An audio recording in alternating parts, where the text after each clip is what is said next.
Good afternoon, everyone. We will begin the webinar in the next 5 minutes. Thank you.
Good afternoon, everyone. Thank you for joining us.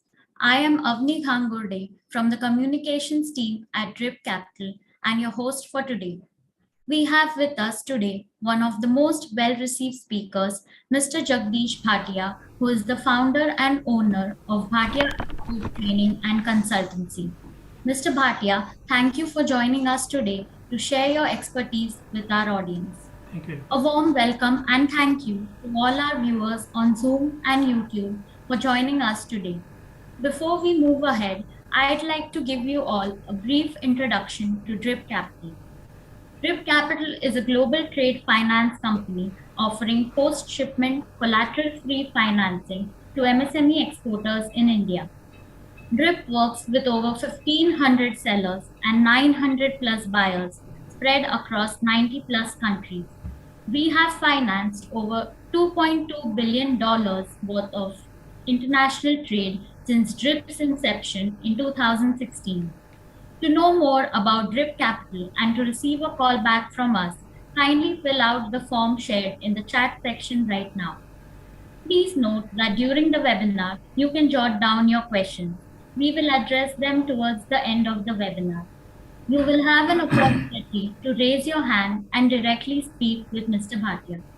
Without any further delay, let's dive into today's session.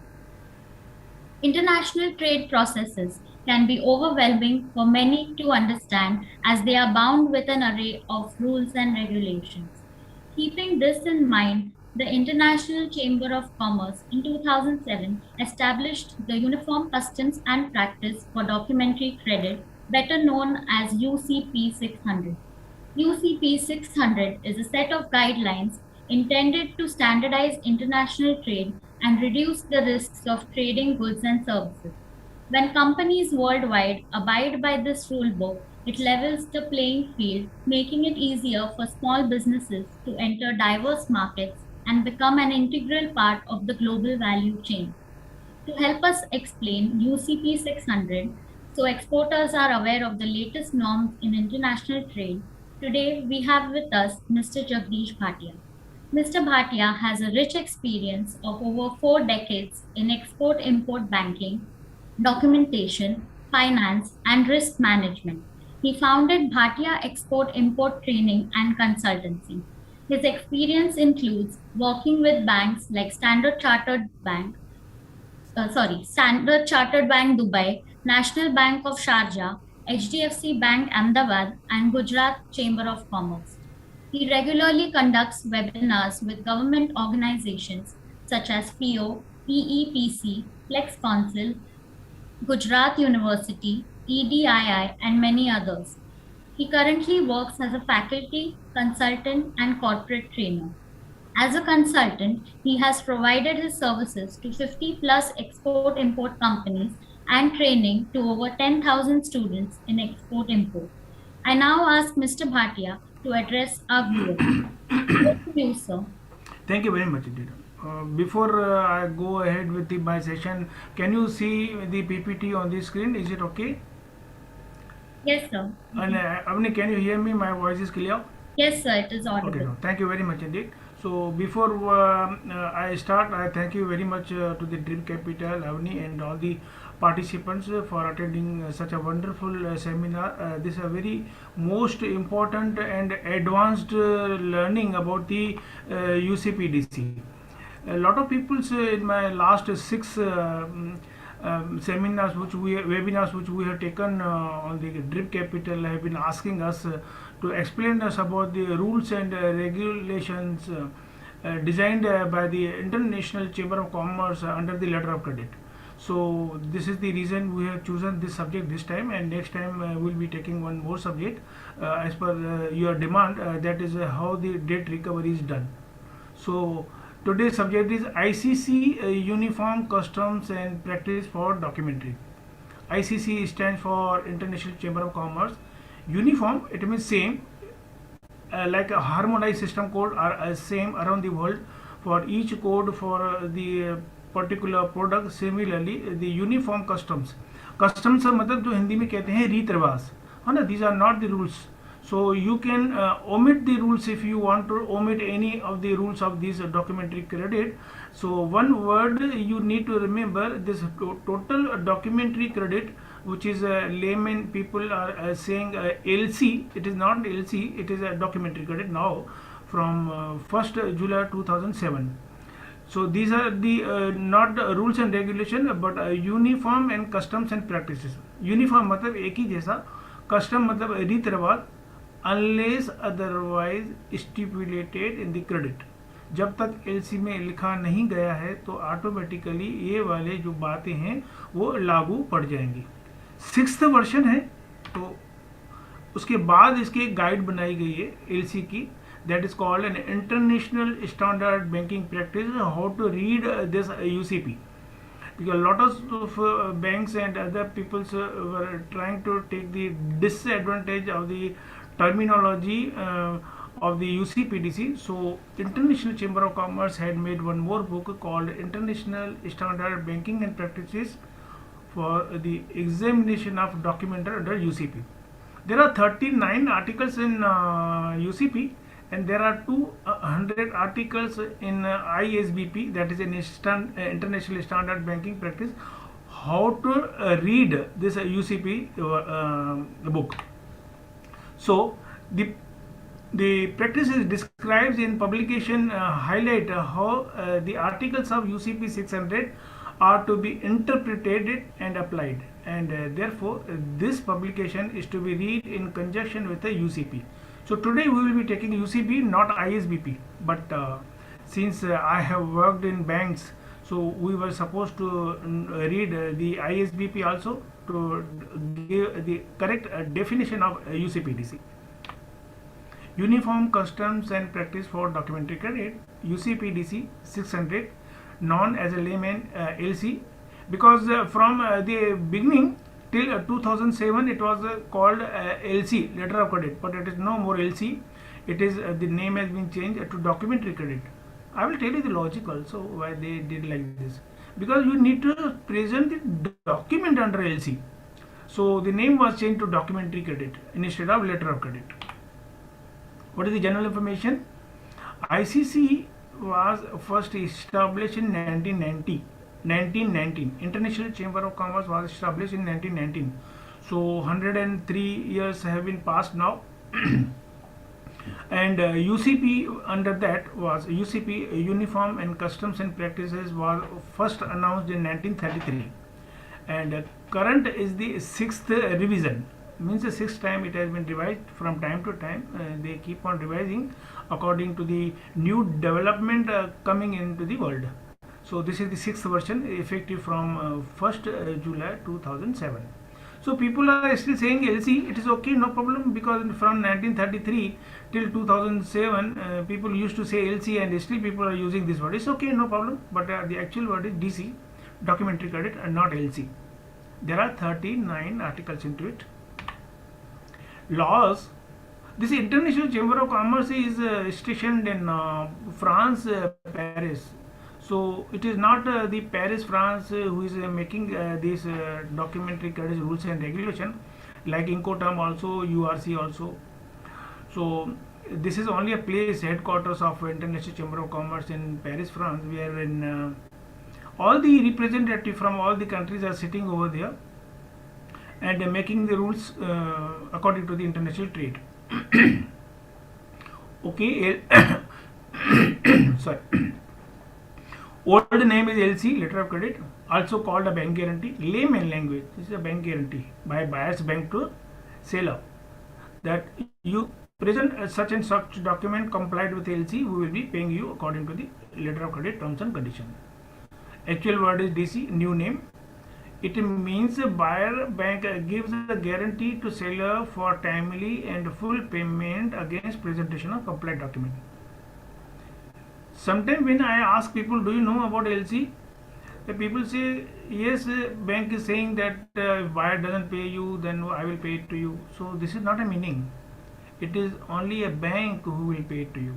Bank is not saying that if buyer will not pay. Once LC is issued by buyer's bank to us, that LC opening bank is supposed to pay us. We are least bothered about whether the buyer is paying to that bank or not. So that is the reason we are taking the bank guarantee. Terms and conditions and documents are decided by the buyer as per the contract between buyer and seller. So what are the terms and condition and document requirement LC opening bank is putting into the LC, demanding from the beneficiary, from the seller?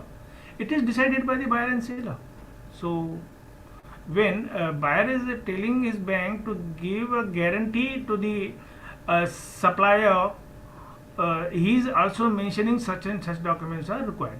So once those documents are presented by the supplier to the LC issuing bank, then the LC issuing bank is supposed to make the payment, and nobody can even take a Supreme Court's stay order on that. So letter of credit or documentary credit. Documentary credit is the actual word. This is a practical guide to all the following industries. So bankers, yeah, bank is issuing the LC, and that is coming through your bank to you. And some people ask me, sir, what is the fraud LC? It is a very wide answer for that. Fraud LC. You should not receive the LC directly from the LC opening bank. It has to come through your bank only. Okay, LC can be demanded within the country also. Not necessarily this is only used in international trade. Number two, lawyers, because lawyers are using the articles when anything goes wrong. Importer exporter, yes, the transaction is done only between the importer and exporter, so that is the reason it is a practically guide for importer and exporter. Transporters, the shipping lines, roadways, railways, courier, and by air, all these transporters are using the guidelines of a letter of credit, and insurance company. So insurance company is also doing the insurance of the international trade according to the UCP DC. What are the definitions of these LCs? Letter of credit, undertaking by the issuing bank to honor compliant presentation. LC opening bank's responsibility is to pay to the supplier according to the complying terms presentation. Means you are supposed to present the document under LC fully complied, 100% complied as per the requirement of the LC. Some people might have heard about the word this UCP and all, but they are not aware that what are the risks into that UCP. And because of that, last time also I informed you people that 90% of the document under letter of credit are going discrepant. So who are the people who are making 100% compliant document in LC? So what, according to my knowledge, it is from China, Japan, Germany, USA. They are skilled with these terms and conditions. So you are also supposed to understand the meanings of those letter of credit terms and condition. Only then you will be able to make the document 100% complied with presentation. Bank is not going to see your goods. Bank is only seeing the document, and if documents are okay, they are supposed to make the payment. So what is the applicant? Applicant means who is applying the LC is called an applicant. That is a buyer. So under letter of credit, buyer is called applicant because he is applying the LC with his bank to make the payment to the seller. What is the issuing bank? Who issues the LC is called an issuing bank. Buyer's bank is an issuing bank. Advising bank.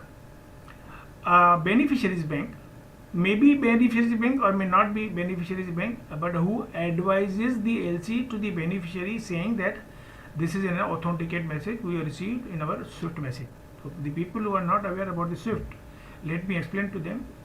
SWIFT is a software which only the banks are having, and banks are sending the messages and payment to each other only through the SWIFT model. And the beneficiary is a supplier who gets this LC and who is supposed to give the document to the issuing bank according to the terms and conditions mentioned in the UCP. Only then he will be getting the payment. So beneficiary is a seller, applicant is a buyer. Confirmation. Lot of people are asking to the buyer, give me confirmed LC, but they are not aware about the definition of the confirmation. Confirmation means an additional confirmation by the third bank. So first bank who is opening the LC, second bank who is advising the LC to you. But suppose any buyer is giving you a LC of a bank whose creditability is not that much good into the international rating, like 15,000 rating of the international, then the supplier asks the buyer to give me the confirmation of your LC. So that can be the confirming bank, maybe the supplier's bank also, or maybe any international very big bank who confirms the LC that if this bank is not, LC opening bank is not paying it to you, not that you give us the document to us, we will pay it to you. So a very other big bank is taking the exposure of that particular LC opening bank, which you think is not that much creditability is not that much, so you are asking the confirmed LC, and confirmation means an additional confirmation, and that particular bank is called a confirming bank. So confirmation is an additional confirmation in addition to the LC issuing bank's confirmation. Complying presentation, point number 3. It means all the documents are complied with a UCP and a letter of credit, and you are presenting it to the bank for payment. Lot of people are they are thinking that even in a full stop, comma, and so many other things, if you make a mistake, then LC opening bank is not supposed to make you the payment. So this is not a fact actually. Under UCP and UCP guide ISBP, which I told you just now, International Standing Banking Practice, it is mentioned what could be a discrepancy called and what could not be. Because each LC is nowadays putting one clause that if you are presenting the document under LC with a discrepancy, bank will be deducting some amount like $100, $200, and sometimes they may say $25 per discrepancy and all. So they will definitely find out some mistakes into your document, and they will say, oh, now I have no more guarantee because you have made such and such mistake. However, we are asking the buyer if it is acceptable to him, we will pay it to you. So this is not a case actually. What could be considered as a discrepancy and what could not be. So International Chamber of Commerce has made one more book. UCP was introduced in 2007. I mean 600, otherwise 1933. Revision has come 2007. All of the suppliers in the world have complained to International Chamber of Commerce that banks are unnecessarily finding a lot of mistakes in our document to get the benefit of discrepancy fees.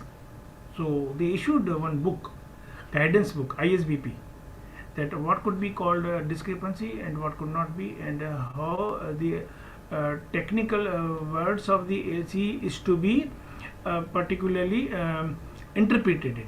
So if you are using a word oblique or a dash, so such meaning are required not to be used like this, okay, because there is no particular definitely specific meaning of this oblique and dash. Sometimes, suppose I will give you one example. You are saying pen oblique pencils, 1000 pen or pencils. So what is the meaning? Or sometimes you say 1000 pen dash pencils. There is no specific definite meaning of dash and oblique. So people are getting unnecessarily confused with that.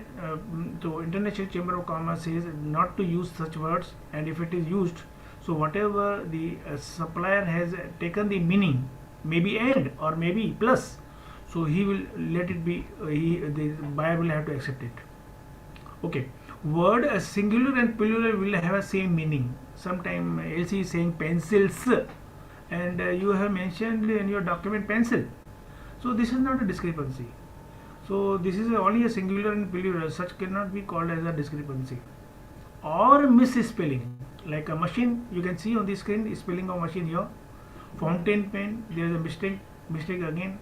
Sometimes LC opening bank may be doing the mistake about the spelling in the word or model.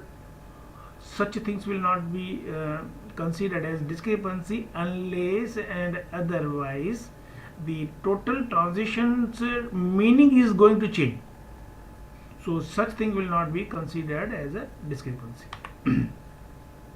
You can also make the words like a use of abbreviation, limited. If you can type full limited, also will do. Private also you can fully put the spelling, or PVT will also do. Kilograms, international, industry, metric ton. Such thing will not be considered as a mistake, or it will not be considered as a discrepancy.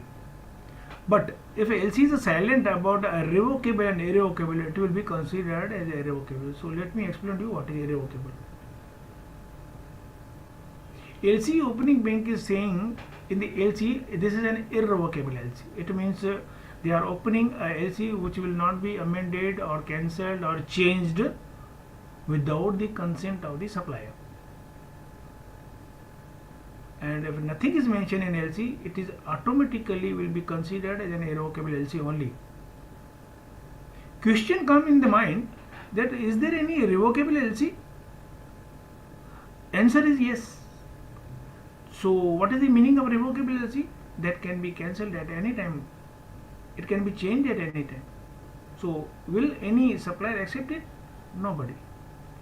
So from my experience of last 46 years in banking and import-export, I have never seen any revocable LC, and Government of India has also made a rule that no revocable LC is to be advised to the beneficiary.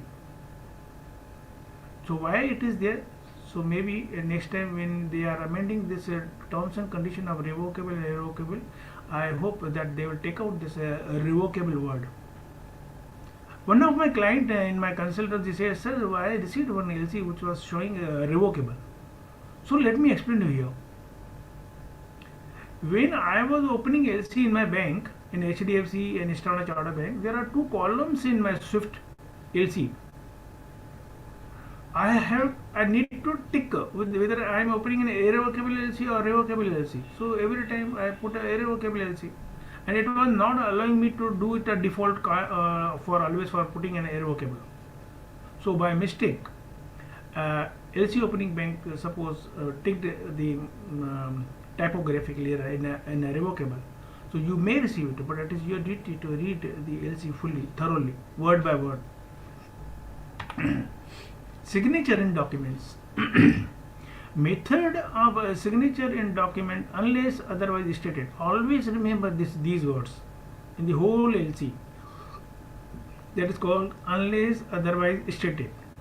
Whatever stated will have to be done. Otherwise, it has to be signed manually. You need to sign the document manually. Signature may be signed by the handwritten, facsimile means fax signature, digital signature or stamp signature. But if it is written manually signed, then you need to sign manually document. So this is the meaning of the signature, how the document is need to be signed. Sir, sorry to interrupt you, but you want to pull your mic little closer to you. Okay. Some people are saying the voice is not clear or maybe not heard clearly. Okay, let me put my mic bigger higher than that.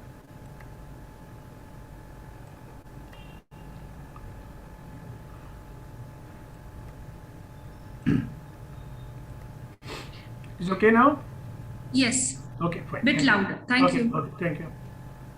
Use the terms in the interpretation about the use of terms such as first class, well known, qualified, independent, official, competent or local. Never ever use such words like first class. There is no any definition, specific meaning or definition of the first class or well known or qualified or independent, official, competent or third party. You are sometimes mentioning your documents. Third party inspection. Who's third party? Anybody can be third party, no? So you specify whether you need a certificate of SGS or Geocam or name of the company who is going to test that certificate. Well known, what is the meaning of well known? There is no dictionary meaning or any business or international chamber of commerce meaning using such a word or first class, qualified. For some people maybe the HSC is a qualified, or for some people even BCom is also not qualified. So never ever use such words. If it is used, then whatever the supplier is putting in the document will be acceptable by the LC opening bank. Second, disregarding a use of the word such as prompt, immediately or as soon as possible. Some people are using in the payment term as soon as possible. Do you think it will be ever possible for the supplier to make the payment, or even if it is possible, will he make a payment and prompt? So immediately, prompt, as soon as possible, there is no such any definition in the International Business Dictionary. So never ever use where there is no any specific dictionary meaning. I mean business or International Chamber of Commerce Business Dictionary. Expression of the on or about in a period will be considered 5 days before and after. I have mentioned in underline in the period. On or about, shipment is required to be made on or about 15th. So it is not possible that ship may go on shipped on board will be done only exactly on 15th. So they can say shipment can be done on or about 15, means from 10th to 20.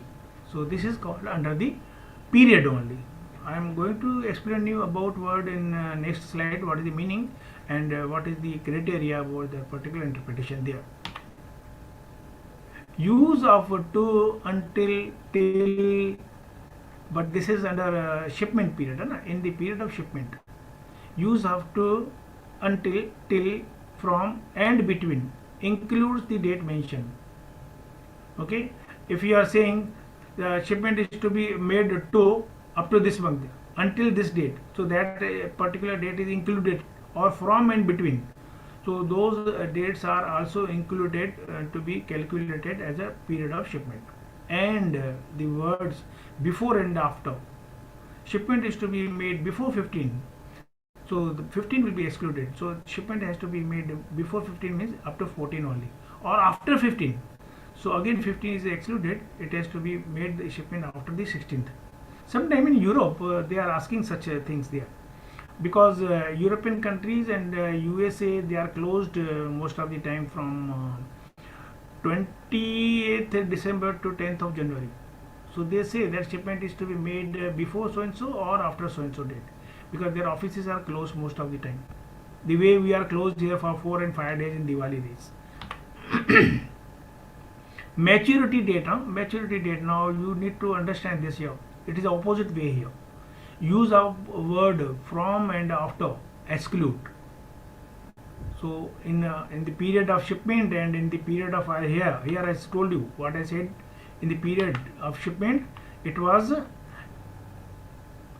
included, here it is excluded, the maturity date. So in maturity date you need to be very careful, that date will be excluded. So this is an opposite way of that particular previous slide. Terms of first half is considered from 1 to 15, and a second half month is considered from 16 to 30 or 31st whatever, or 28th as in a month of February. Shipment is to be made, like example, shipment is need to be made within first half of the March. So it is from 1st to 15 only. If they say shipment to be effected from the second half of the March, so it will be considered as from 16 to 31st March. And terms beginning, middle and end will be considered. Beginning means 1st to 10th, middle means 11 to 20, and end is considered as 21st to 30. And never ever use these words. Stale bill of lading. It may be bill of lading before or after LC opening bid. Never. Stale का मतलब क्या होता है? That this is not usable at all. So maybe shipment is effected prior to the LC opening date, or the shipment is made after the shipment date of the LC. So both are still document. So never ever use still document at all in LC. And if it is used, it will be considered as whatever the meaning is taking. It will go into the advantage of the seller. Third party document. Who's third party? Anybody can be third party. It may mean by issuer or mentioned in the LC, or maybe third party or the seller or the buyer also. Sometimes you are mentioning, isn't it, third party documents acceptable. So who's third party? Suppose I transfer that LC to somebody else and he is supplying to you, but bill of exchange is mine, because LC is open in my name. All other documents are shipped by some other party. That is called a third party document. But if I am supplying to any other party there, and in your place, I mean in a buyer's place, that is also third party. So never ever use, must not use. So these must not use also to be considered. Never use any third party document wording in LC. Corrections and alterations. Correction in any document issued by beneficiary and legalized by any authority. The authority has to authenticate the same. Suppose the document is issued by Chamber of Commerce, certificate of origin, and there is any correction. But because it is legalized by the Chamber of Commerce, so if there is any correction, it has to be again authenticated by the Chamber of Commerce also.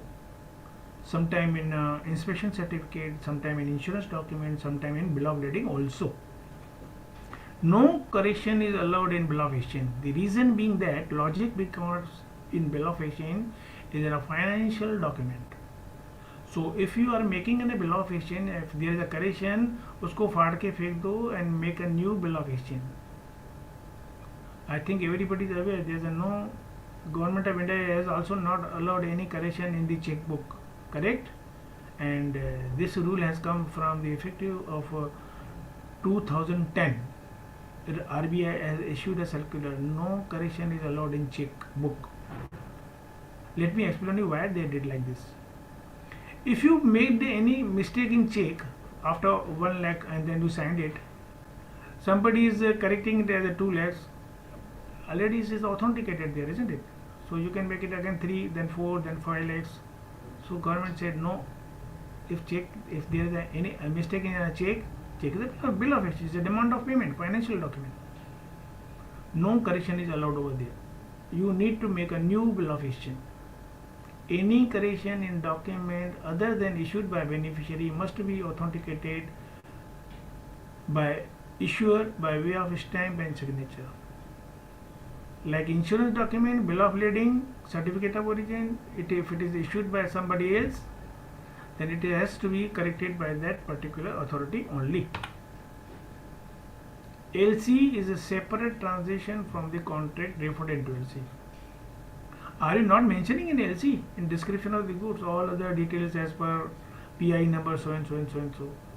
Bank will never ever check your PI, but they will only check that in documents it is mentioned that all documents and all transaction other details are as per the PI number so and so. Those wordings only they will check, and they will never ever check your PI, because PI, your pro forma invoice, is a separate transaction between you and the seller. What I want to say you here is that whatever you want from your issuing bank, you mention everything there, but this may help you if it is going into the arbitration or in a court law, that these goods are not as per the PI, but it is a separate transaction, not the part of that LC. Bank deal with the document only and not with the goods. So sometimes people say, sir, goods बराबर नहीं आया था, I went to the court to make an stop payment. No way. High Court and Supreme Court will also not give you the stay order not to pay to the bank. Please remember that. Banks are dealing only in documents. They will not go and check. Has bank here told you not to mention the inspection certificate? So you mention whatever you want. But once documents are complied with LC terms and condition, LC opening bank is supposed to make the payment. So what to do in this condition? If goods you opened it and it was not okay and you are going to the court to stop the payment, the only way is just to file a case separately, but under LC payment will be made. So one bank cannot stop the payment of that LC. Otherwise what will happen, each and every buyer will say कि goods बराबर नहीं था. So because of this, International Chamber of Commerce has not given authority to any court also not to give the any stop payment under LC. Availability, expiry date and place for presentation. LC must state the name of bank with which it is available, or it is available with any bank.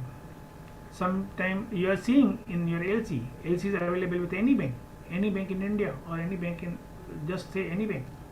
It means any bank can negotiate this document if documents are okay with LC terms and conditions. But it is up to the bank whether to negotiate or not. Sometimes they make it with any particular bank. This is available only with Axis Bank, with the Standard Chartered Bank, or something like this. So it is called a restricted LC. LC which is available with the nominated bank is also available with the issuing bank. Okay, let me give you one example. Standard Chartered Bank Dubai has opened an LC on HDFC, and they have nominated this LC for negotiation with HDFC, but it is up to the HDFC whether to negotiate it or not, depending upon the terms and condition of the supplier with the bank. Suppose HDFC Bank is not taking the responsibility of negotiation, it doesn't mean that Standard Chartered Bank Dubai's obligations is not there to make the payment. So first obligation is LC openings banks to honor that document. LC must state payment term. There is no LC without payment term. They say only at site. So it is you to understand that there is a site payment. But site payment is also having one meaning. 5 banking days. Site means not immediate. Immediate is equal to 5 banking days. Availability, expiry date and place of the presentation. LC must mention expiry date. Okay, it is the expiry date is coming in the format of year, month and date. So please remember that. Okay, amount is also coming in other format. comma means full stop and full stop means comma. So LC must mention expiry date. Expiry date means last date of presentation of document. So what is the meaning of LC expiry date? Up to that time period you are supposed to give the document to your bank, and if that particular bank is closed on that day for any reason, for holiday or Sunday or any festival holiday, you are supposed to give the document on next first working day. So here you are having a leverage of that. LC must mention the place of expiry. Always there is a place of expiry in LC, whether it is expiring in India or it's expiring in Dubai. If it is saying expiry place in UAE, so you are supposed to submit that document to Standard Chartered Bank in Dubai by that time. So you need to consider the courier days also, how many days it will take from here to reach there. Point number 3, under LC draft drawn on LC opening bank and or confirming bank. So whichever bank is making the payment, you are demanding payment from the LC opening bank either or from the confirming bank. So under bill of exchange you will be mentioning the name of the LC opening bank or the confirming bank, not the buyer. Under bill of exchange, if you are demanding payment from the buyer, it is a collection document, not the LC document. Collection means non-LC document, okay? CAD and DA. LC issuing banks undertaking. What is the LC issuing banks undertaking? Issuing bank is irrevocably bound to honor compliance presentation only if it is a irrevocable LC, and 99% LC is opened only irrevocably. It is bound to reimburse to nominated bank. Suppose Standard Chartered Bank opened an LC on HDFC and it has nominated HDFC, you can pay it to the supplier, and HDFC has made you payment according to the terms and condition of the LC if documents are complied with. So LC issuing bank is supposed to reimburse to HDFC that much amount. Even if a nominated bank and confirming bank fails to honor, it is ultimately bonding of issuing bank to honor compliant presentation. If HDFC is not paying, the ultimate responsibility of the payment is of issuing bank. That is, I'm giving an only example. Standard Chartered Bank Dubai and HDFC Bank in India. I'm giving these examples because I worked with both these banks here, Standard Chartered Bank Dubai and HDFC Bank in India. What is confirming bank here? Confirming banks undertaking. Confirming banks will add an confirmation only if it is requested by issuing bank. Suppose you are going to your bank and asking them to add your confirmation on this LC. LC is required to be mentioned confirmed and irrevocable and confirmed. Only then you are seeing one column there in the end of the LC, confirmed with or without. So if it is a very big bank, it will not allow other banks to confirm their LC. Like Standard Chartered Bank is one of the top 10 banks in world. They will never say any other bank to confirm their LC because they themselves are taking the responsibility of other small banks. So if you need to confirm the bank, the LC issuing bank should have mentioned in LC irrevocable and confirmed and with confirmation. Only then the LC option. And it is also up to the confirming bank whether to confirm or not. If confirming bank is not willing to add, it must inform to issuing bank. Suppose the HDFC bank is not willing to confirm that LC, it will inform to Standard Chartered, I am not willing to add the confirmation to this LC. This is an only example. Standard Chartered Bank will never tell HDFC to confirm their LC because Standard Chartered is far more better position in the international rating than the HDFC, and advise LC without confirmation to the beneficiary. If confirmed to honor compliance precedent, if LC confirming bank, if confirming bank has given the confirmation, then it is supposed to make the payment if documents are presented as per the terms and condition of the LC. They are charging approximately 2% confirmation charges from the beneficiary or the LC opener applicant as per the terms and condition already mentioned in the LC. So confirmation charges are on whom?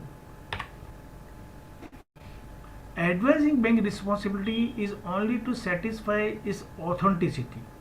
So your LC advising bank, HDFC bank, will be only telling you this is an authenticate message, it has come in my Swift and I am authenticating that it is okay.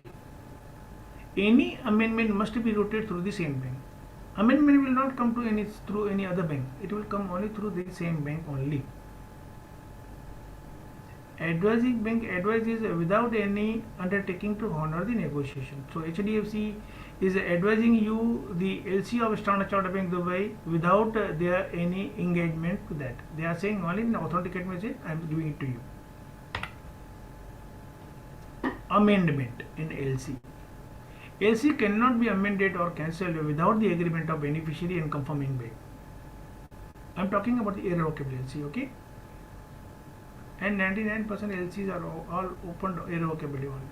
They cannot be cancelled. It means that the particular buyer or LC opening bank cannot issue any amendment. If they issue, it is up to the beneficiary to accept that amendment or not. Okay? Unless seller advises non-acceptance of amendment, it deemed to be notification as accepted. Unless otherwise, means the beneficiary is not saying anything about it, so it will be considered they have accepted it. If they say it is not acceptable, this amendment is not acceptable, so there is no time limit for such an effect. They can refuse to accept any amendment. Otherwise, what will happen? LC opening bank or buyer will amend anything, like they will reduce the shipment date, price, amount and all. So then there will be no meaning of the LC, no? Last point, partial acceptance of amendments are not acceptable. So let me give you one example for this particular article. There are two things which have been amended in LC, saying number one, LC shipment date and expiry date is extended. Okay, so fine. And second amendment in the same thing, no? In the same amendment. Second point is that the price has been reduced from US dollar 100 to 90. Now you say that extension is acceptable to me, but a reduction of price is not acceptable to me. So such acceptance is not allowed. You are supposed to accept the full amendment or reject the full amendment. Half acceptance of the amendment is not allowed under LC. You can tell them, you send me the fresh amendment again. I am not accepting this one. Nomination under article number 12. Issuing bank nominates bank to advise the credit. This nomination does not impose any obligation on nominated bank to honor or negotiate the document. Advising bank is no more responsible to make the payment even if it is nominated to make the payment. It is up to them. Nominated bank is obliged only if they have agreed to do so and if they have added confirmation to that LC. If nominated bank has agreed to make the payment and given the confirmation of that, only then, not otherwise. Reimbursement. This is a bank-to-bank instruction. Issuing bank authorizes reimbursed bank to pay the negotiating bank. Do you know how the payment is coming? Please 1 minute, excuse me.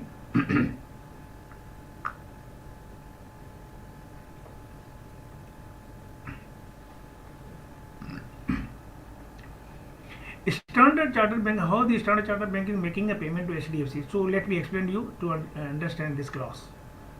Standard Chartered Bank Dubai, the LC is in US dollar. Standard Chartered Bank is having a dollar account in USA with one bank, and HDFC Bank is also having an account with one bank in USA, dollar account. Standard Chartered Bank Dubai will be giving the instruction with his own account in New York to credit the account of the HDFC Bank where HDFC is maintaining the account. And this is the way how the payment is coming.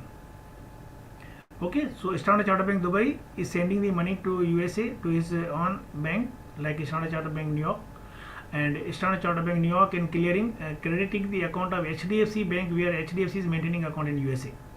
And that bank credits the HDFC account and HDFC is paying it to you. So this is a cycle how the payment is called, and this is called a reimbursement. You may be wondering sometime why the $15 are deducted in my payment. So these are the $15 reimbursing bank charges in New York clearing. So issuing bank authorizes a reimbursing bank to pay to negotiate the bank, and this is the bank to bank instruction.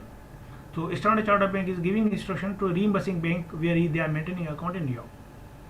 This authorization do not relieve issuing bank from its obligation.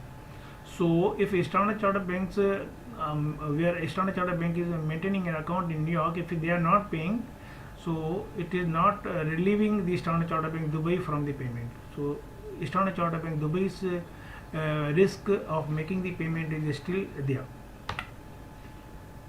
Standard for examination of the document. A separate guidelines is issued by International Chamber of Commerce under ISBP 745, which I shown you from the beginning. This is a guidebook for UCP. How the document need to be checked, what could be considered as a discrepancy and what could not be, how the article are to be interpreted. Nominated confirming and issuing bank each shall have 5 days to decide the presentation is complied or not. Your HDFC bank has sent a document to Standard Chartered Bank Dubai, and Standard Chartered Bank Dubai is having 5 banking days to decide whether they are making the payment or not, or otherwise on a 6th day it will be considered as accepted.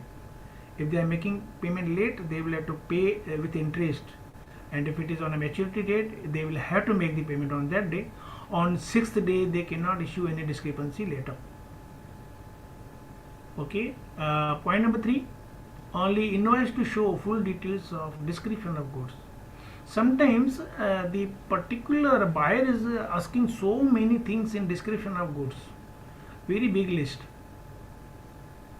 So here UCP say that particular details of the description of goods need to be mentioned only in invoice. In other document, it can be in a very general form, like a ready-made garment. Okay, and there is a very big list: T-shirt, half sleeve, full sleeve, trousers, and all. So many things are there. So many colors, so many sizes. Such things are required to be mentioned only in invoice, and in other document like BL, certificate of origin, inspection certificate, insurance certificate, they can mention only the garment, nothing else. But it should not be contradictory with the other documents. Huh? Point number 4, documents to be issued by authority as per LC. In absence of that, document will be accepted as presented. Whatever the beneficiary is asked that this document is required to be issued by so and so, it must be issued by so and so.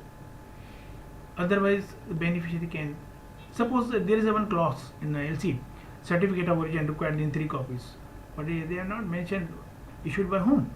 So beneficiary himself can also issue a certificate of origin. What a document beneficiary cannot issue? As an insurance document, bill of lading document, these documents cannot be issued by beneficiary. It has to be issued by insurance company. Bill of lading has to be issued by the transport document, is to be issued by the shipping line. Unless mentioned in LC, document issued prior to date of LC is acceptable. So sometime you are making the shipment in anticipation of LC, and LC is coming late after you made the shipment, so that is acceptable.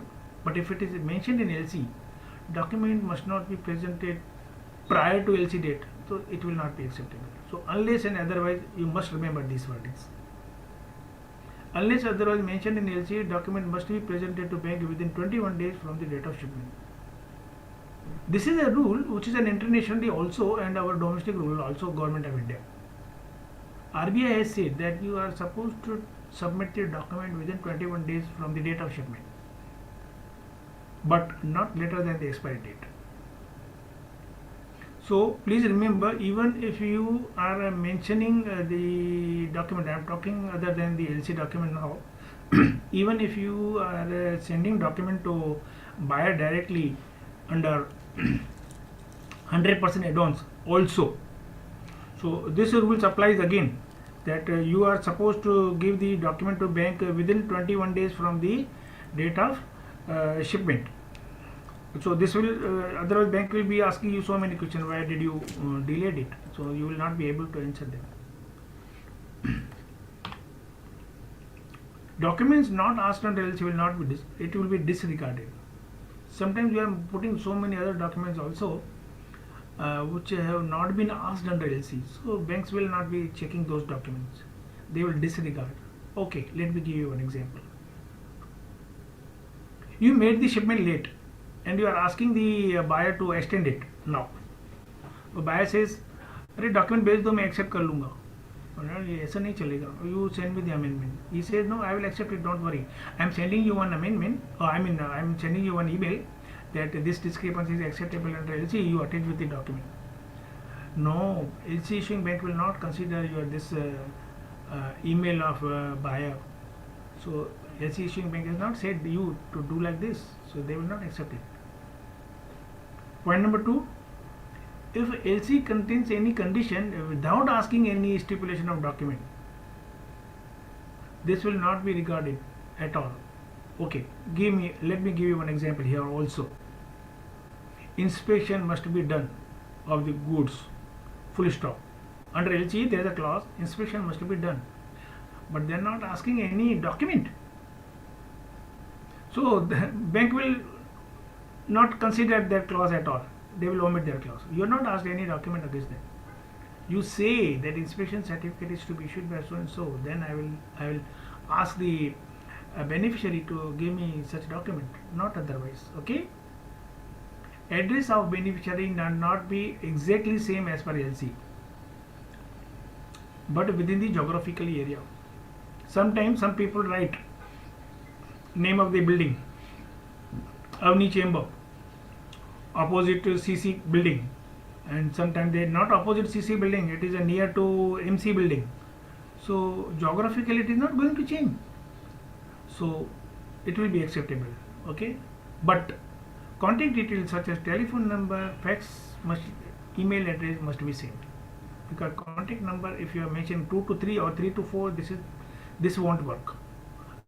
Address cannot be changed because of the geographically. You cannot move the building. But if your telephone number is going one figure up and down, then this will not be workable. So that will be discrepancy. Otherwise, it is not a discrepancy. What is the meaning of compliant presentation? Documents are exactly as per terms and condition of letter of credit. How difficult it is. 39 articles in UCP, and how to read these 39 articles. There is a guideline book of 200 articles ISBP. How the beneficiary will be able to understand the 200 articles of ISBP to control the 39 articles and present the document. But you are supposed to. Don't be very happy if you receive a $50,000 LC from Standard Chartered Bank and jump for the party. You are supposed to present the document only then that particular LC is valid. One person came to me when I was working in HDFC Bank. He said, "Sir, I have one LC, $50,000 from Standard Chartered Bank Dubai. Please give us the finance on that." This is a confirmed LC. Confirmed, not confirmed, but he was saying like this. I told him, this is only a piece of paper for me, my dear. If I make you a payment to procure that material and export under this LC, and if I credit your account, tomorrow you will run away. So from where I will recover this money? So please remember, the banks are not giving the loan like this. Okay, this is only a piece of paper for him. This is only a guarantee given by the buyer's bank to you. If you supply, I will give it to you, this money. For bank, your bank, this is only a piece of paper, because it is you who is going to make the shipment under this. Discrepancies. Documents not as per LC. What is the discrepancy meaning? Documents are not as per LC. Serving notice of refusal within 5 working days, otherwise it will be treated as accepted. I explained you already this. Approach applicant for waiver. What bank is doing, Standard Chartered Bank Dubai received, suppose I was in Standard Chartered Bank and I received the documents from HDFC Bank, I checked the document and within 5 working days I said that these documents are not okay. Similarly, on the same minute, I am sending a letter to buyer also that these were the discrepancy in document. I have sent a refusal letter to supplier. So if it is acceptable to you, you tell me. I will debit your account and then pay it to you, because my guarantee is no more, because there's a mistake in document. My guarantee is only against the complied documents, and documents are not complied. So in the meantime, if buyer accepts, and most of the time buyer accepts because he has kept with me the margin of that LC, and he has given me the charges to open the LC, so he is a genuine. He needs the goods, not the document. And if there is a very minor mistake, he will accept it, and payment is subsequently made to you. Yeah, one point has come in my mind. Let me explain to you what is the minor discrepancy and major. As far as the bank is concerned, there is no minor mistake or major mistake. Mistake is a mistake, but it should be as per the UCP DC and ISBP interpretation. Number one. Number two, what is otherwise as far as the ECGC is concerned, which I took last month, the lecture on drip capital. Minor discrepancy means it is not affecting to the buyer's transaction. Example, if buyer has asked 3 original invoices and supplier has supplied only 2 invoices, तो भाई एक ले लो नहीं यार photocopy, बात को खलास करो. This is a minor. What is major? If you made a shipment late, this is affecting his transaction. If you have made a price from $100 to $110, this is a very big mistake. If you have sent document late, this is a very big mistake. If he is asking one packing and you have made some other packing, this is a mistake. This is a major mistake because it is affecting his transaction. So this is a minor and major as far as ECGC is concerned. For bank is concerned, there is no minor, there is no major, but it should be the discrepancy as per the UCP DC or ISBP. Okay. LC opening bank is supposed to give the refusal notice, and why we were doing like this? Immediately the 2 letters are issued immediately, one to the supplier's bank and one to buyer also, because we were having only the 5 days to inform non-acceptance of the document, and by the time buyer say अरे हाँ देखता हूँ बताता हूँ छुट्टी पे sir नहीं है, तो bank's responsibility will arise there. Issuing bank's responsibility will arise to make the payment. So to avoid that, we issued the 2 letters simultaneously the same minute. Original and copies of document. At least one original of each document must be presented.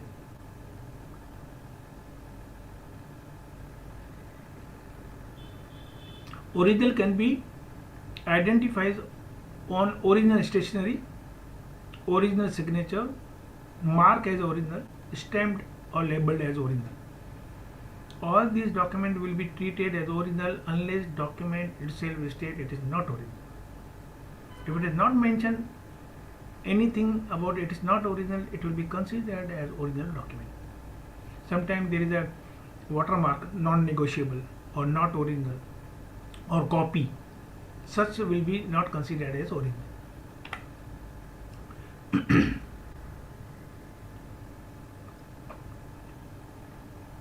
If LC requires copies of document and documents are presented in original are permitted. Okay. If the LC is saying 3 copies of invoices and if you have presented original document, it's okay. Terms such as, but if they are saying don't submit any original document, then you are not supposed to. Terms such as duplicate 2 food in 2 copies will be satisfied as one original and remaining copies.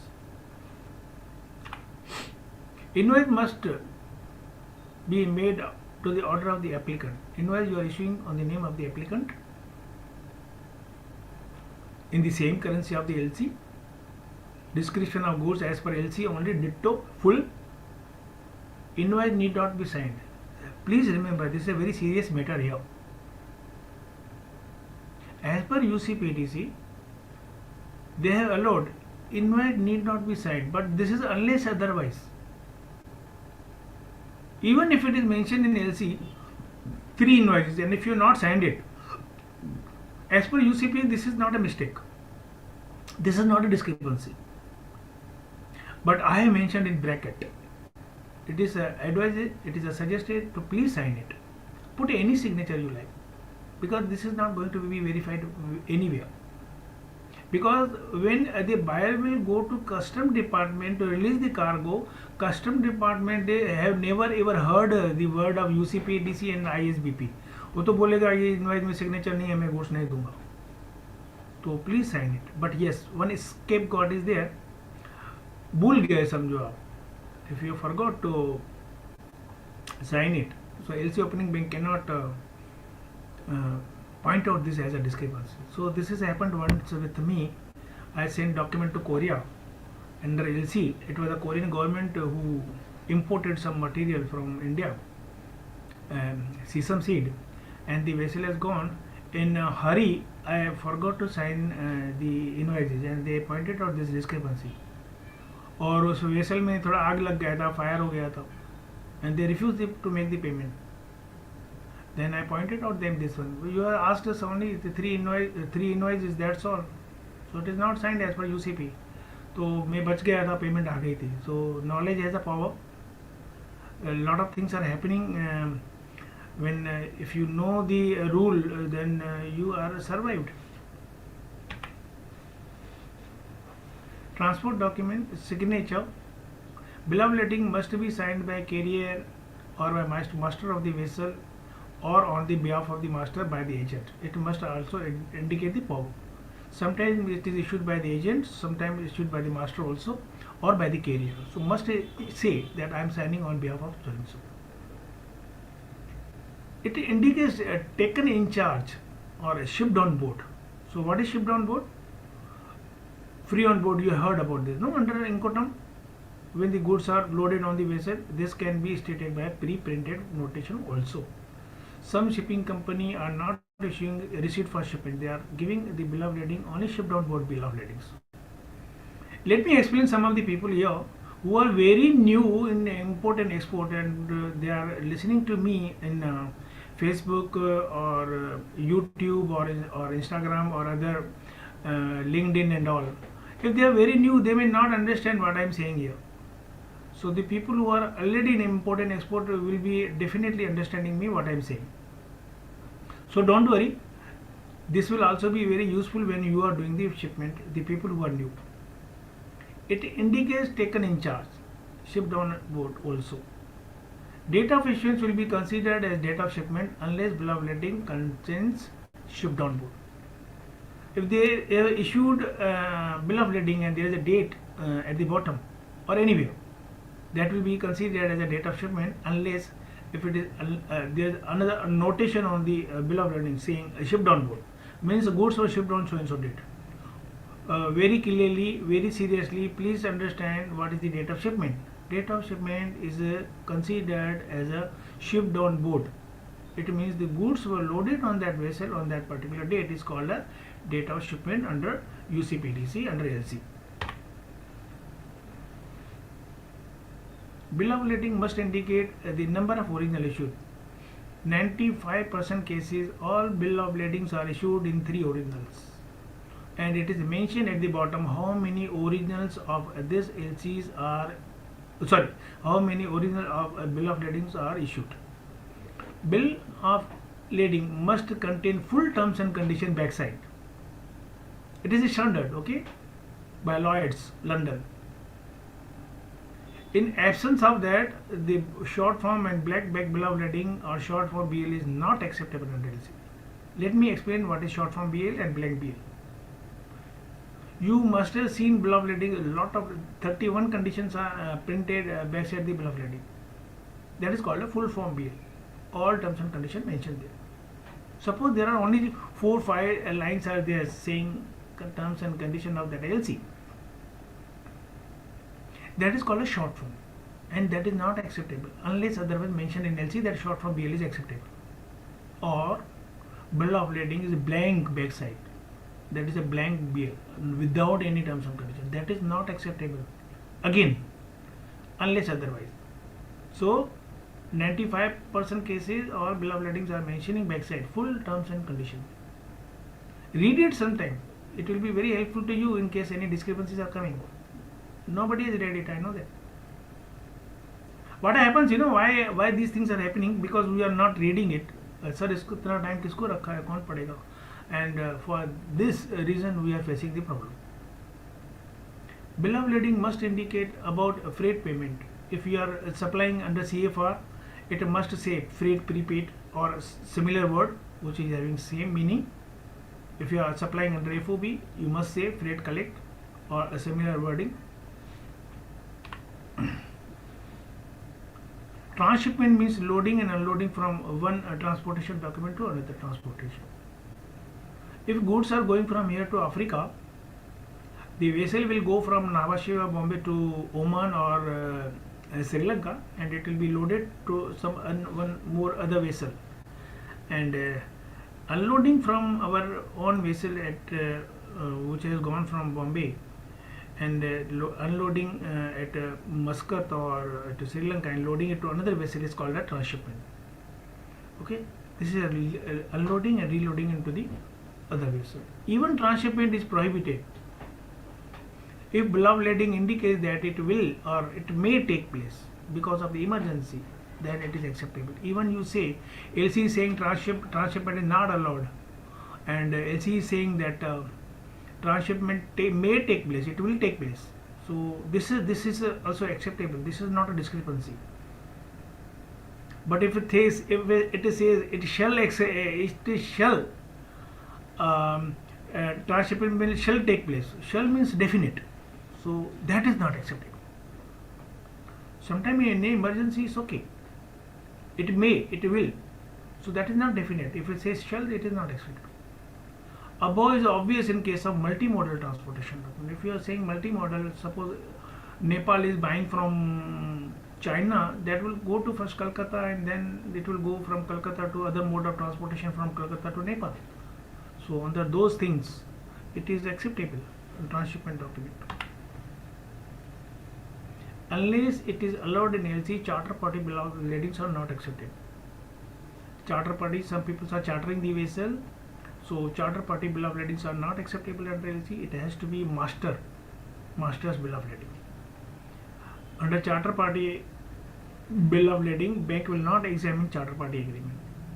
If LC has allowed charter party bill, okay, and bill of lading is presented under that document, and if it is mentioned on BL as per charter party agreement, the bank will never ever check the charter party agreement. They will only see the wordings as this is as per charter party agreement, that's all.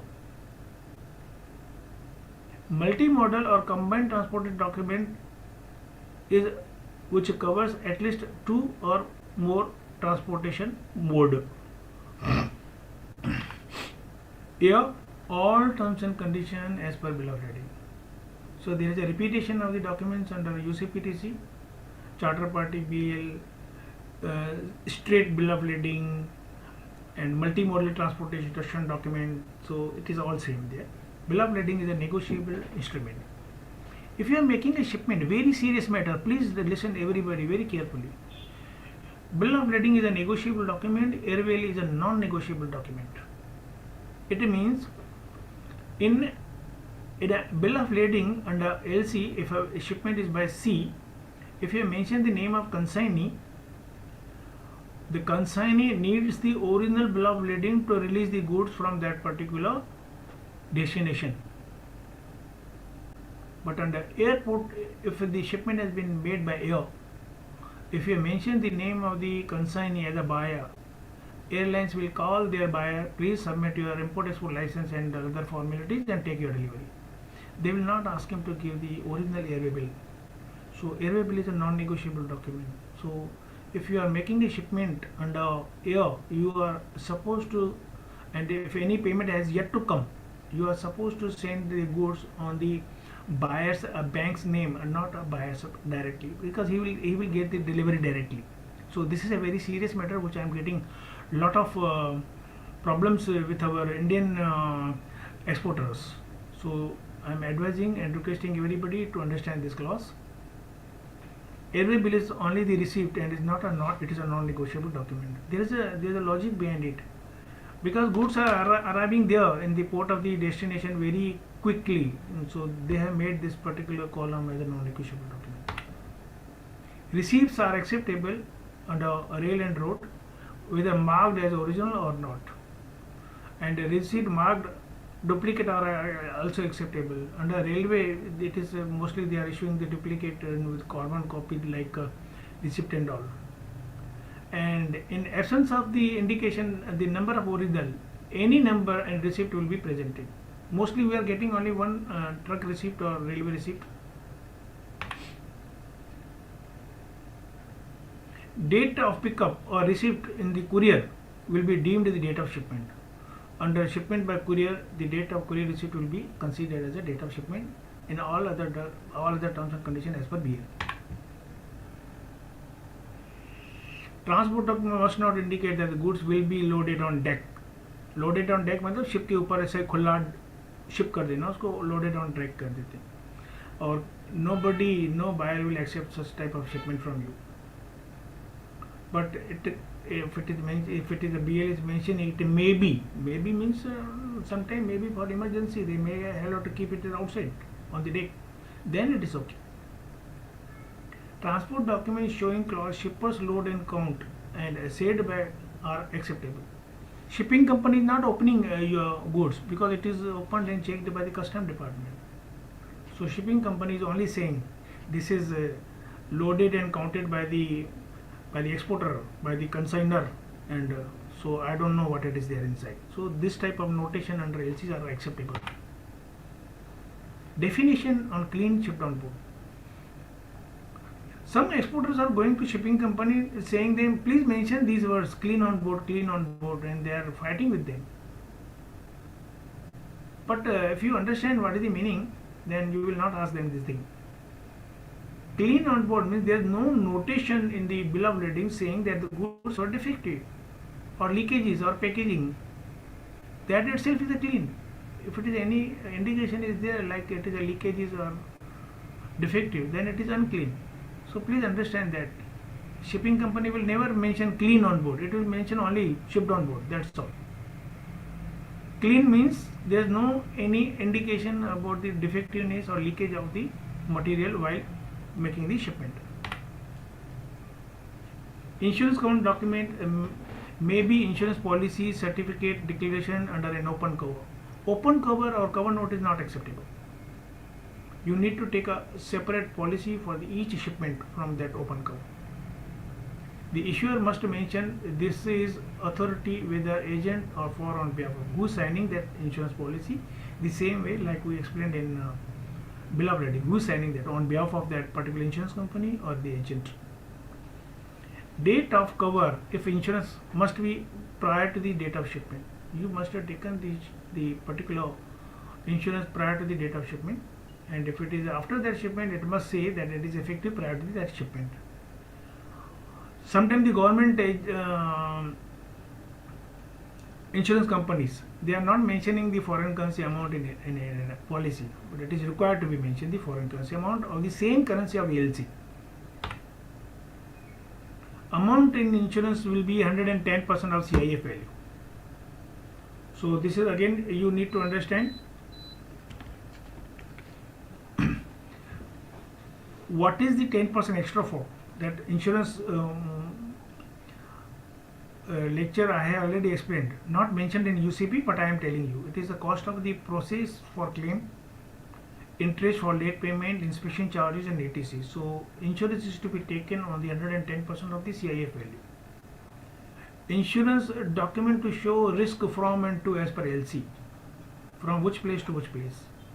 Insurance document must mention the state type of the insurance cover, A, B or C, which type of insurance they are covered.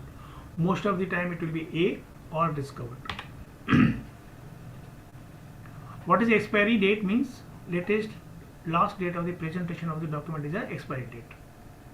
If expiry date falls on a holiday, next first working day, which I explained to you right now, application of extended date will not apply to shipment date. It means suppose the shipment date is the 15th of March, and if you made the shipment on 16th March, so this is not applicable here on shipment date. Let me explain you why. If expiry date is on 15th March, if you submit the and 15th March is a holiday, bank holiday, you can submit document on 16th March, first working day, next first working day. But under shipment it is not allowed. 15th March means 15th March के पहले shipment हुआ होना चाहिए या 15th March को last. Reason, there is no holiday at the port. Banks are having holiday. On port there is no holiday.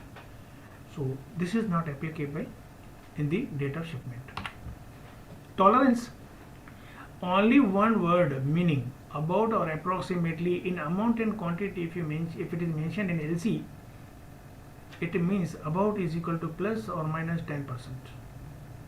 This is only a word where the UCPDC have given a definite specific meaning of the word of about or approximately plus or minus 10%.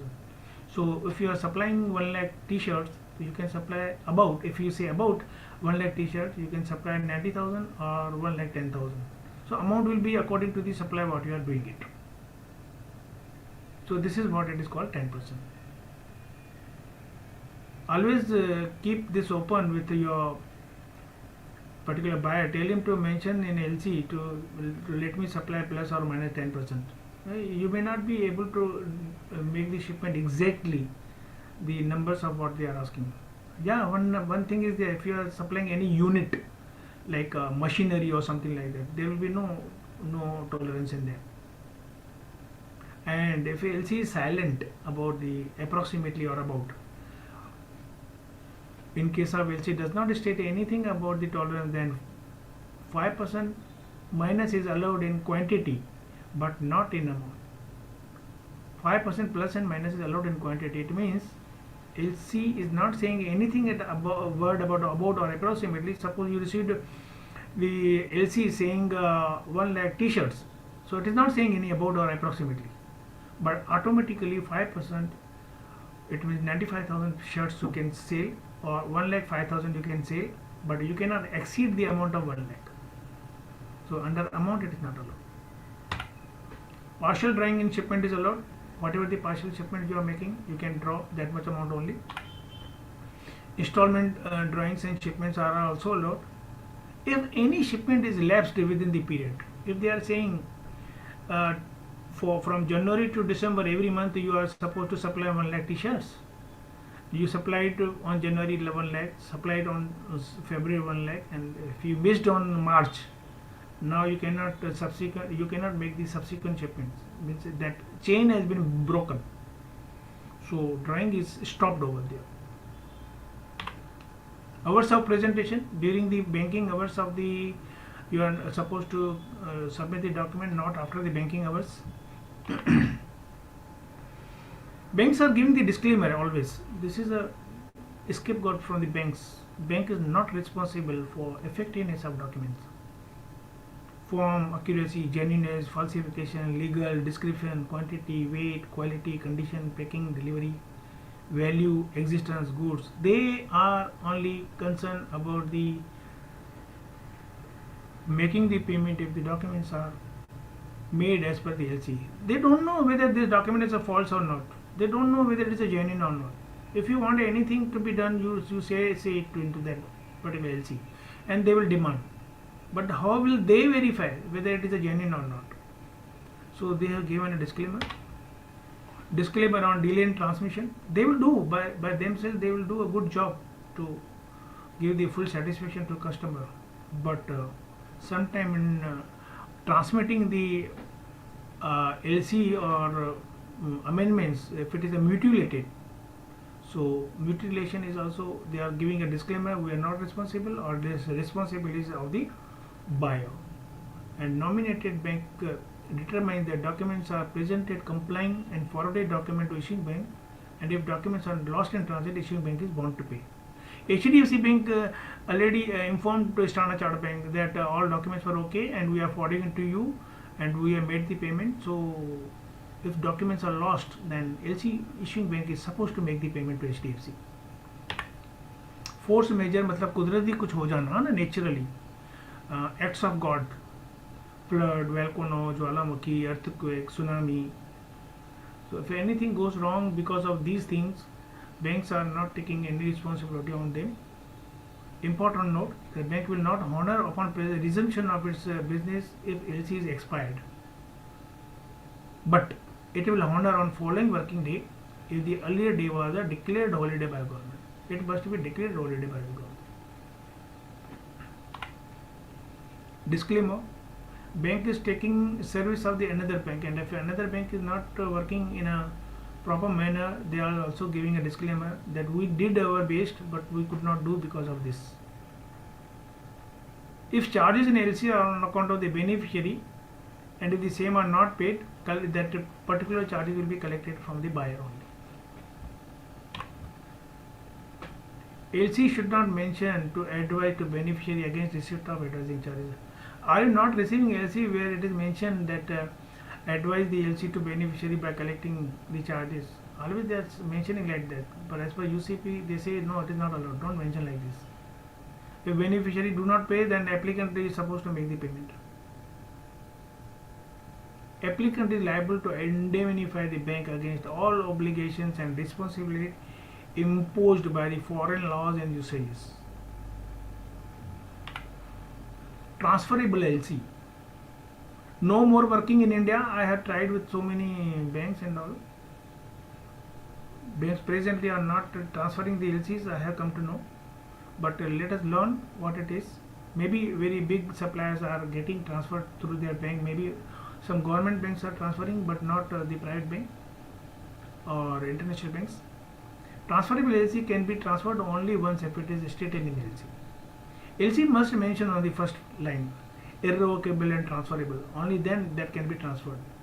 Once it is transferred to some other beneficiary, that particular beneficiary cannot transfer to any other person. Suppose I received one LC in HDFC, I can tell my bank to transfer this to somebody else so that he can supply, but bill of exchange and other document I will be replacing. But to whom I have transferred the LC, he cannot transfer to any subsequent other suppliers. Number one. Number two, I can transfer this LCs to so many other suppliers. Means I have received 1 lakh t-shirt order LC. I can tell my bank these are the 5 suppliers. You can make it available each supplier 20,000 pieces. So he will be putting a covering letter. Each supplier can supply at 20,000 t-shirts. So number of beneficiaries okay, but those beneficiaries cannot transfer to some other person. Transferability, what will be reduced? To whom it is transferred, amount will be reduced, price, expiry date and presentation will be reduced. And what will be increased? Insurance cover will be increased, because insurance cover will be what I am going to claim from the buyer.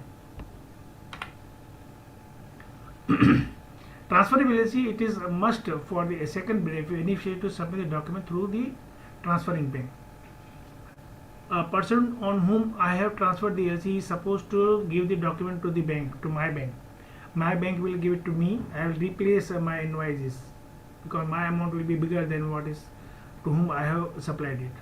So if I am not giving any document within the time period, so my bank will definitely forward those documents of the second beneficiary to LC opening bank without any delay.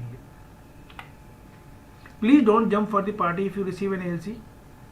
I have seen a lot of people are not reading the LCs, so they are coming into the lot of problems, and a lot of LC clauses are over there, and very big LCs like we will pay it to you upon receipt of the payment. Such clauses, please don't accept it. Okay. I will be taking the question. Please wait, Mr. Anil Kumar. Check each and every word of the LC.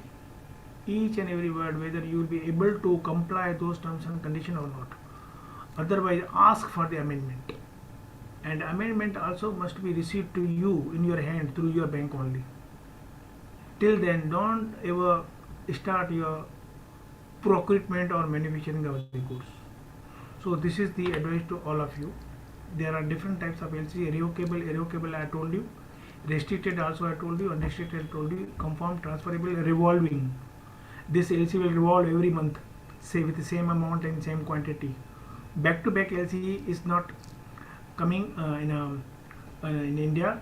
Back-to-back LC, most of the banks are not opening, and standby LC is only used in USA as a financial or performance bond guarantee, and it is called an standby LC. This is my portfolio. I worked with Standard Chartered Bank, HDFC Bank, National Bank of Sharjah, Gujarat Chamber of Commerce, and Government of India, Gujarat University, Bombay Chamber of Commerce, Gujarat Chamber of Commerce, PO. I am providing export-import consultancy and personal training, distance learning also. Course of mine contents are mentioned here. I provide the advanced course also. What you are learning here is comes under advanced course. Benefits of course are here. If you are having any question, you can please raise your hand and you can watch my videos and you can write my reviews. I will be forwarding this PPT to DRIP and they will give it to you. You can subscribe my video also. I wish you all the best. Any question please? Let us take any question please now. Thank you, Mr. Bhatia, for an insightful session. Thank you. I'm sure this session will help our viewers. Yep. We will now begin with the Q&A.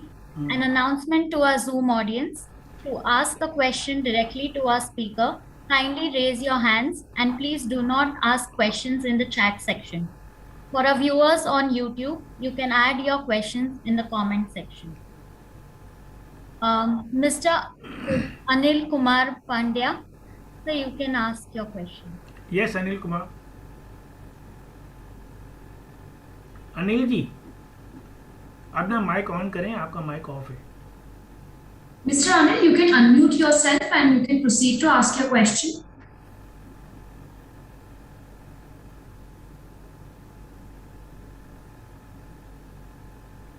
Let us take another question, please. Bhanu Priya Bomera, please go ahead and ask your question. Yeah, good evening, sir.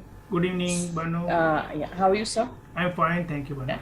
So, thing is like, we are an exporter and we keep submitting the documents to our negotiating bank, and they try to scrutinize the documents and they give us the comments.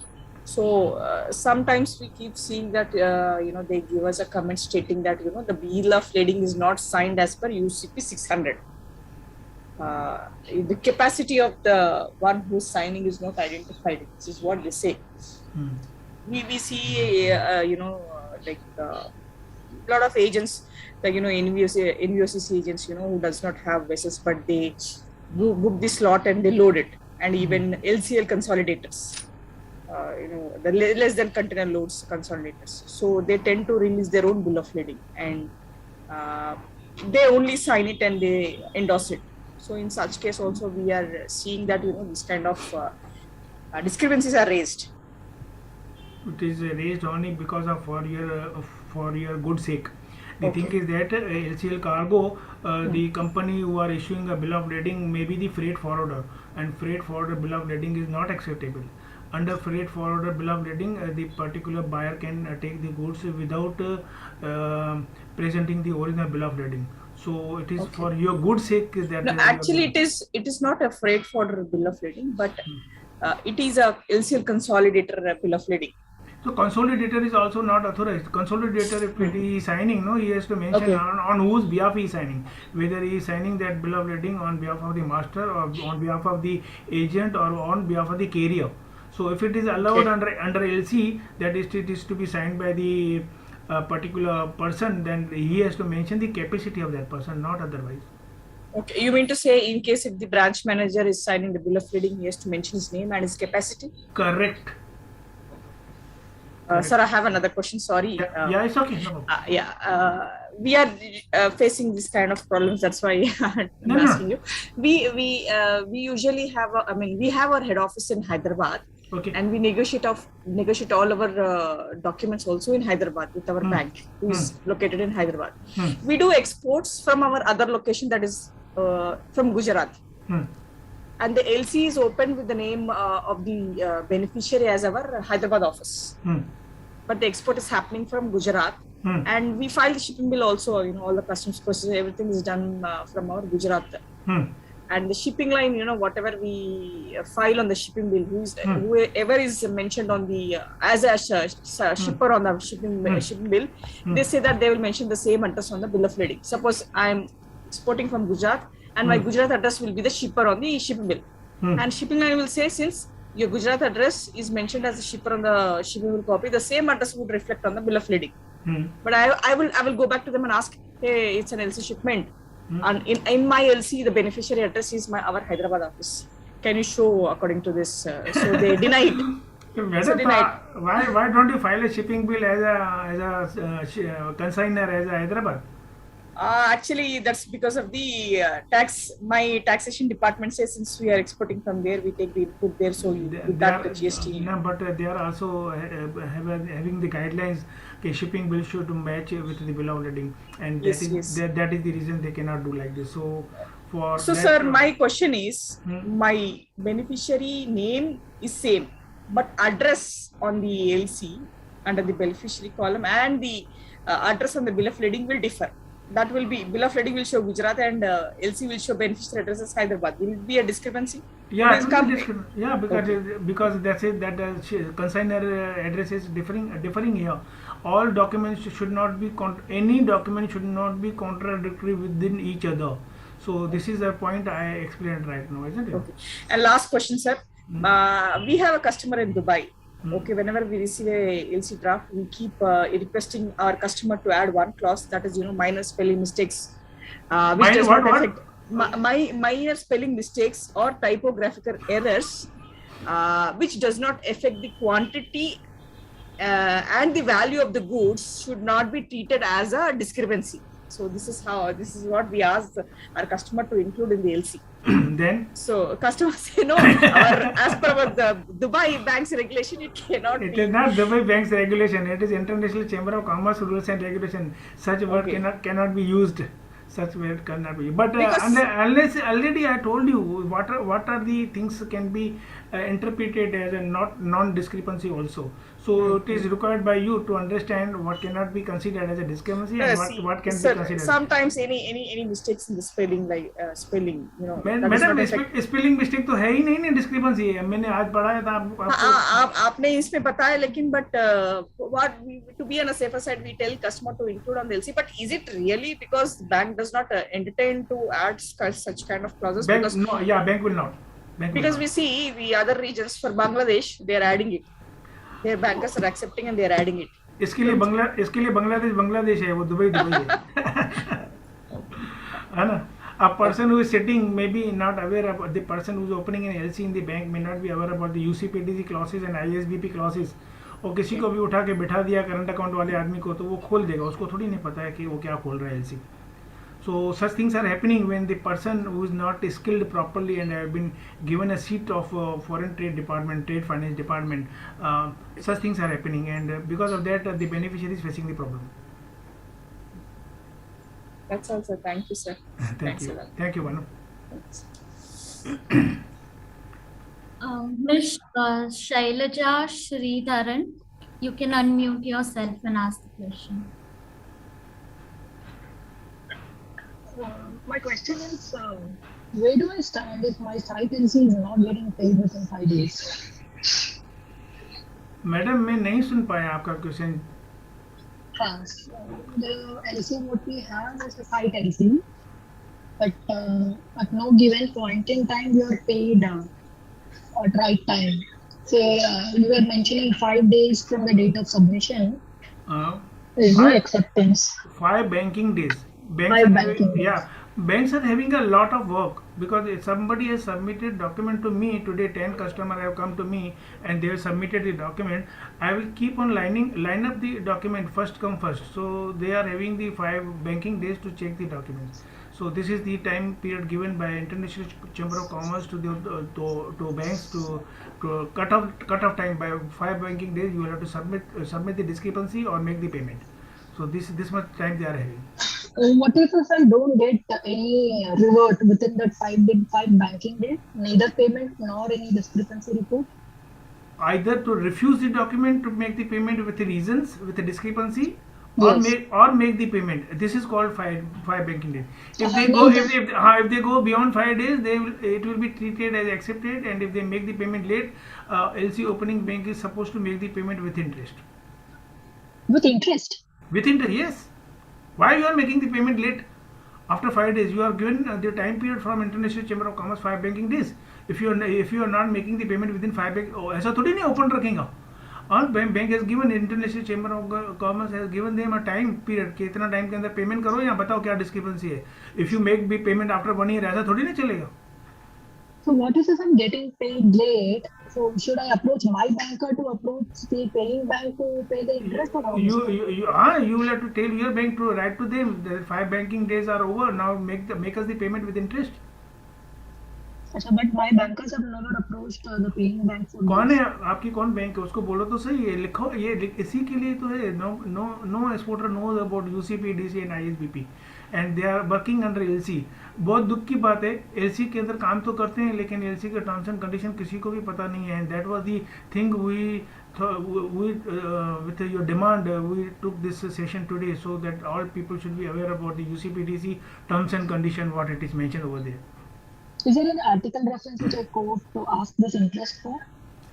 हाँ, मैंने आपको बताया ना, 5 banking days के ऊपर cut off है. मतलब after 5 banking days they can not mention any discrepancy, and even if they are advising any discrepancy on 3rd day, and they can not come subsequent discrepancy with the second letter. Only one, एक ही shot है उनके पास, only one गोली है बस उसके अंदर.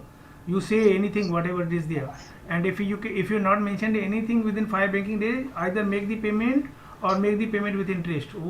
This is the guidelines given to all the banks internationally by International Chamber of Commerce under LC. And इसी के लिए ही तो इंटरनेशनल चैम्बर ऑफ कॉमर्स ने इसका ये बुक बनाया हुआ है कि all LC will be working under uniform customs and documentary practice. And कुछ बुक तो होना चाहिए, लीगल बुक तो होना चाहिए, क्या है, कैसे चलेगा ये एलसी. एंड वही मैंने आपको सिखाया कि इसकी मीनिंग क्या है. Now you have got the knowledge, you can fight with your bank. Okay, my second question is like when I am giving LC to my vendor, so my issuing bank, like what is the expiry place that I should choose? Whether it is India or it's a place of supply, which is the appropriate expiry place that I should choose? Madam actually आपका जो आवाज़ है ना थोड़ा crack हो रहा है, तो मैं ये चाहूँगा कि यहाँ तो आप चैट पे लिखें, यहाँ मेरा ईमेल एड्रेस जो दिख रहा है ना, आप लोगों को मैं ईमेल कर दो, मैं आपको बराबर जवाब दे दूँगा, क्योंकि आपका आवाज़ में थोड़ा वहाँ से कुछ it's not clear. Okay. So sorry, यहाँ चले जाओ. You please write down, I will reply to you. Okay. Sure. Yeah. Thank you. Oh, thank you. अच्छा, let us take next question. Avni. Yes. Mr. Kaustuf Palit, you can unmute yourself and ask the question. Afternoon, sir, and afternoon, Very good everybody. I afternoon. mean, am I audible? Yeah, you are very much audible. Okay, sir, it was a lovely session, and Thank you. practically, I mean, very beneficial for me at least. Thank you. So, sir, I have started exports. I mean, we are kind of startup in this, and don't have much knowledge. We work under LC, but we don't have, very honestly, sir, we don't have much knowledge on LC. So, my question is, if we are to issue, if to open an LC, issue an LC, okay. So then, when, where can I get guidance for drafting that LC before sending it to the seller for negotiation? Where from I get guidance for drafting? That is question number one. Are you talking about the import LC, or you are importing or you are exporting? I'll come to sir both. The first case that I have said, no, it is for importing. Importing, and you want to open an LC. Okay, so drafting Yes. of the drafting of the both the LC will be different, because Yes. I will have to mention the clauses in import. I will have to mention the clauses according to your safeguard, and in export I will have to mention the safeguarding EU first. Right. So right. both the draft will be different. You can take the advices and assistance of some experts, and sometime if you want, I'm also providing some consultancy in LC and documentation. You can get that LC verified and documentation also verified by us, and then your transition can go very smoothly. Okay, So because this is a very complicated matter, and Yes, there sir. are 39 articles, and there are sub articles also in 39 articles. and there are 200 articles in ISBP how to be interpreted those 39 articles. So I know, I am aware about this, that the exporter cannot understand unless you do it practically. But because I have been in this particular import export and banking, I worked with the bank for 25 years, so I know the each and terminology of each and Right. every word. So Right. you take the help of some consultant, or you can contact me also as well. No Sir, problem. now that we know that your organizations are also working as consultant on Yeah. this field, Yeah. but sir, are there other consultancies also? I mean, how to find them? We don't know anybody. We cannot find in our time of need. So where are you stated? Kolkata. So you can just put in your Google, no, the export consultant in Kolkata. Okay. But the And world is so small. Anybody can send it document to by email also, and get it verified. No. hmm, hmm. Hmm. And can we also approach bank for drafting such LCs, or no, bank doesn't provide such service? उनको कुछ पड़ी ही नहीं है. They have got that much workload. No, they are not even bothered about your. They are giving a disclaimer. भाई तुम करो, तुम्हारा पैसा आएगा, तुम्हारे खाते में जमा करेंगे. That's all. They are not bothered. I know that. Indian Right. Bank they are not bothered कि क्या करना है, छोड़ो ना यार, मेरे पास इतना टाइम नहीं है. वो आपका, वो उधर से पैसा आएगा, हम आपको देंगे, नहीं आया तो हम नहीं देंगे. That's all. Sir, for the other way around that you are saying. So for if I am now an exporter, okay, I am selling goods. So before actually commencing that transaction, should I ask from the buyer a draft LC and maybe send to consultants like you for checking? Exactly. This is what I wanted mean to say. Okay. Thank you, sir. Thank you. Thank you. Thank you.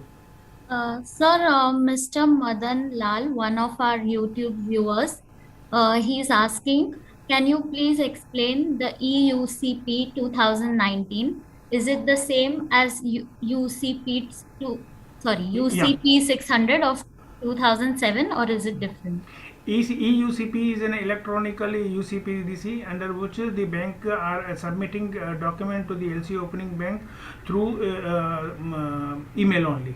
So whatever the document you have presented to your bank, they are just emailing to the LC opening bank, and the terms and condition, everything is same under EUCP also. Very rarely anybody is using EUCP presently in India, but internationally it has been started. But as far as I am concerned, I know hardly 1% of the total transactions are done in the world under EUCP. But EUCP terms and condition, everything is same. But only the documents are not going in the physical form. It is going only through the email, through the buyer's bank, LC opening bank. Next question. We have Ms. Riya Patel. She has posted a question in the chat section. Hello, sir. We received a discrepancy in one of our domestic LC, that is carrier agent not identified on LR as per UCP 600. Can you please explain the same? Carrier agent is not identified on LR as per UCP 600. Let us see that document. Maybe it is mentioned in LC that a particular carrier must be certified by the Indian Banking Association, IBA. So if the particular IBA is certified agent is not there, the carrier is not IBA approved, that bank may be refusing the document. So let us understand, everybody, please put an attention. If you are making a domestic supply or a supply to our nearby neighboring countries, that particular transporter is required to be registered with the IBA, Indian Banking Association. This is our domestic law.